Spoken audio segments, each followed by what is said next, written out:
Hello friends, welcome to study with Kashi. तो friends, आज की इस वीडियो में हम क्लास 12 फिजिक्स के चैप्टर नंबर 1 वैद्युत आवेश क्षेत्र के मोस्ट इंपॉर्टेंट टॉपिक को करने वाले हैं, जो कि हमारे बोर्ड एग्जाम में बार बार रिपीट हुआ है। तो चलिए फ्रेंड्स, हम अपनी वीडियो को स्टार्ट करते हैं। देखिए, आज की वीडियो में हम गॉस की प्रमेय के अनुप्रयोग करने वाले हैं।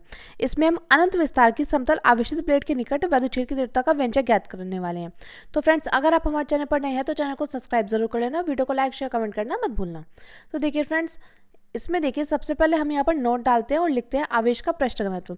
अब देखिए, डायरेक्टली आपसे आवेश के पृष्ठ घनत्व की परिभाषा, सूत्र और मात्रक पूछ लिया जाता है। कभी कभी 1 मार्क्स या कभी कभी 2 मार्क्स से पूछ लिया जाता है। तो देखिए, आवेश का पृष्ठ घनत्व की परिभाषा बहुत ज़्यादा इंपॉर्टेंट है। तो हम यहाँ पर लिखते हैं, किसी पृष्ठ के प्रति एकांक क्षेत्रफल पर वितरित आवेश की मात्रा को आवेश का पृष्ठ घनत्व कहते हैं। इसे सिग्मा से दर्शाते हैं। तो आवेश का पृष्ठ घनत्व क्या है? किसी पृष्ठ के प्रति एकांक क्षेत्रफल पर वितरित आवेश की मात्रा को आवेश का पृष्ठ घनत्व कहते हैं। इसे सिग्मा से दर्शाते हैं। और देखिए, सिग्मा बराबर क्या हो जाएगा? Q upon A।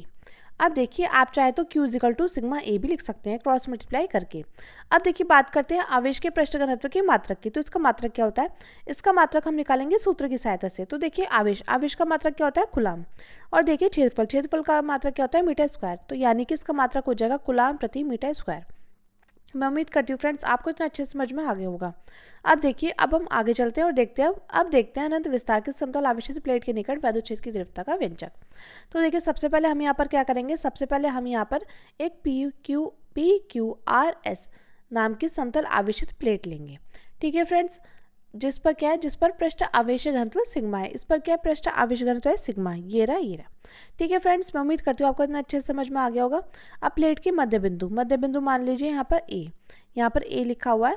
मध्य बिंदु A से r दूरी पर एक बिंदु O है, जिस पर हमें वैद्युत क्षेत्र की तीव्रता ज्ञात करनी है।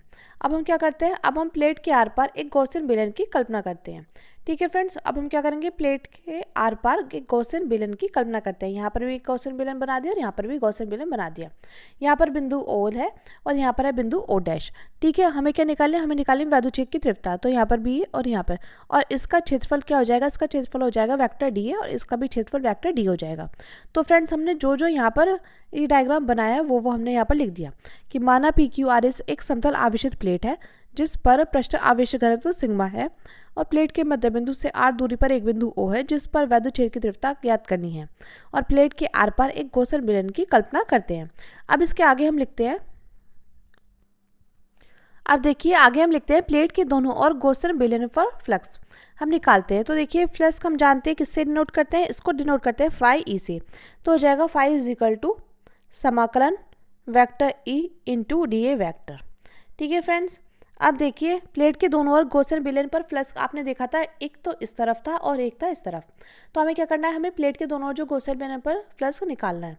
तो हम यहाँ पर कर देंगे समाकलन vector into DA vector plus समाकलन vector E into DA vector. ठीक है फ्रेंड्स, ये कर देंगे। तो यहाँ पर देखिए, हम जानते हैं vector E into DA vector किसके बराबर होता है? तो ये बराबर होता है E into DA cos theta के बराबर होता है। ठीक है फ्रेंड्स, मैं उम्मीद करती हूँ आपको इतना अच्छे से समझ में आ गया होगा। तो अब हम क्या करेंगे? अब हम लिख देंगे यहाँ पर फाई इज इक्वल टू समाकलन E into DA cos theta plus समाकलन E into DA cos theta. ठीक है फ्रेंड्स, मैं उम्मीद करती हूँ आपको अच्छे से समझ में आ रहा होगा। अब देखिए, जो वेक्टर E और DA वेक्टर है वो क्या है? समांतर है। यानी कि थीटा इज इक्वल टू क्या हो जाएगा? 0 हो जाएगा। यानी कि हम यहाँ पर लिखेंगे वेक्टर E व DA वेक्टर समांतर है। क्या है? वेक्टर E और DA वेक्टर क्या है? समांतर है। इसलिए क्या हो जाएगा? इसलिए थीटा इज इक्वल टू क्या हो जाएगा? थीटा इज इक्वल टू हो जाएगा 0 डिग्री। तो हम यहाँ पर क्या करेंगे? हम यहाँ पर थीटा की जगह लिख देंगे 0। तो ये हो जाएगा फाई इज इक्वल टू समाकलन E इंटू DA। अब कॉस थीटा की जगह लिख देंगे कॉस 0 डिग्री। हम जानते हैं कॉस 0 डिग्री का मान क्या होता है? 1 होता है। समाकलन E DA कॉस 0 डिग्री। तो कॉस 0 डिग्री का मान क्या होता है? 1 होता है। तो यहाँ पर क्या आ जाएगा? यहाँ आ जाएगा फाई इज इक्वल टू समाकलन E इंटू DA प्लस समाकलन E इंटू DA। ठीक है फ्रेंड्स, अब देखिए, अब यहाँ पर देखिए E क्या है? E हम समाकलन के बाहर निकाल लेंगे। तो यहाँ पर क्या बचेगा? यहाँ बचेगा DA। तो हो जाएगा E समाकलन DA प्लस E समाकलन DA, ये हो जाएगा। अब देखिए यहाँ पर देखिए, ये जैसे है समाकलन DA, तो देखिए क्या आएगा, आ जाएगा a। इसी प्रकार अगर देखिए समाकलन होता, समाकलन dx होता तो आ जाता x, और अगर समाकलन dt होता, समाकलन dA होता तो आ जाता a। ठीक है फ्रेंड्स, तो आपको ये बात ध्यान रखनी है, ये सूत्र है कि समाकलन dA बराबर क्या हो जाएगा, a हो जाएगा। तो हम चाहे तो इसको लिख सकते हैं phi is equal to E into A plus E into A. अब देखिए ये कितने ई है, ये है 2EA, तो हो जाएगा phi is equal to, phi is equal to 2EA। अब देखिए अब हम क्या करेंगे, हम यहाँ पर लिखेंगे गॉस की प्रमेय से। हम जानते हैं गॉस की प्रमेय क्या होती है, गॉस की प्रमेय। अब देखिए फ्रेंड्स, गॉस की प्रमेय के अनुप्रयोग कर रहे हैं तो गॉस की प्रमेय तो लगनी तय ही है। तो गॉस की प्रमेय से, गॉस की प्रमेय से, तो गॉस की प्रमेय क्या है, गॉस की प्रमेय phi is equal to Q upon में एप्सिलॉन नॉट। ठीक है फ्रेंड्स, फाई क्या है, फाई की वैल्यू है 2EA इज इक्वल टू, अब देखिए यहाँ पर है क्यू, क्यू है यहाँ पर आवेश का पृष्ठ घनत्व का सूत्र लगा देते हैं यहाँ पर। तो Q इज इक्वल टू वहाँ पर क्या आता है, सिग्मा A, क्योंकि सिग्मा इज इक्वल टू था Q अपॉन A, तो हमने निकाल लिया था सूत्र Q is equal to sigma A। तो हम Q की जगह क्या लिख देंगे, सिग्मा A, अपॉन में क्या हो जाएगा, अपॉन में हो जाएगा एप्सिलॉन नॉट।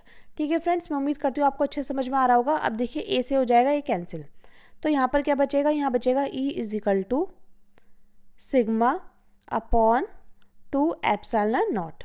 ये 2 कहाँ से आया, ये हमने E is equal to, E हमने यहाँ पर क्यों रहने दिया, क्योंकि हमें वैद्युत क्षेत्र की तीव्रता का व्यंजक निकालना था। ठीक है, तो E तो यहाँ पर रखना तय ही था।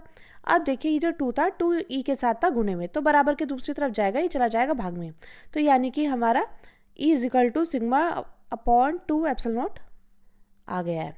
तो फ्रेंड्स ये हमारे इस क्वेश्चन का राइट आंसर निकल कर आ चुका है, यानी कि यही हमें सिद्ध करना था। तो इस डेरिवेशन में हमें यही निकालना था। और फ्रेंड्स यकीन मानिए मोस्ट इंपॉर्टेंट है, ये देखिए हर साल पूछा जाता है, हर साल 5 मार्क्स में आपको ये डेरिवेशन देखने को ज़रूर मिलेगी। तो फ्रेंड्स आज की वीडियो में हमने क्या किया है, आज की वीडियो में हमने अनंत विस्तार की समतल आवेशित प्लेट के निकट वैद्युत क्षेत्र की तीव्रता का व्यंजक निकाला है। तो चलिए फ्रेंड्स मिलते हैं नेक्स्ट वीडियो में। Thank you, thanks for watching.